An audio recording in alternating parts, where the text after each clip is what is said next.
जय असो.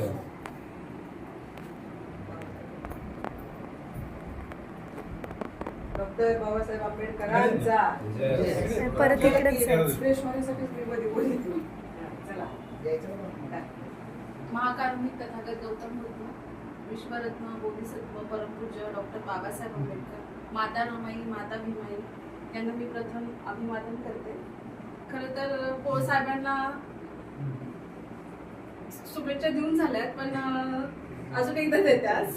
आत्या साहेबांनी तर सगळं बायफर्गेट करून सांगितलं की कसं जगायचं, आणि त्यांची फर्स्ट इनिंग तर संपली, आता सेकंड इनिंग चालू आहे. तर साहेबांनी जसं सांगितलं त्याप्रमाणे ते नक्कीच फॉलो करतील आणि टाइमला साथ देतील.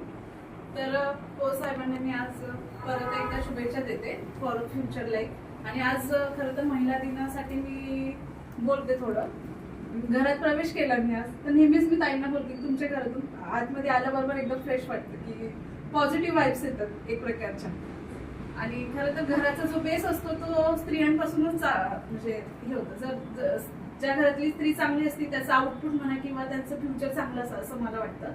कारण की तिच्या हातात बरंच काही असतं, मुलांपासून नातेवाईकांपासून म्हणा, किंवा घर कसं मॅनेज करायचं, सगळ्यांना कसं जोडून ठेवायचं, ते एक प्रकारचं असतं.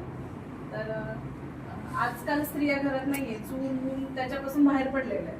त्यांना म्हणजे पहिले तरी एकच घरच बघायचं असतं, आणि आता बाहेरचं बघायचं, घरातलं बघायचं, आणि स्वतःची हेल्थ मेंटेन करायची, ते खूप महत्वाचं आहे. आणि एवढंच बोलून मी महिला दिनाच्या सगळ्यांना शुभेच्छा देते. जय भीम.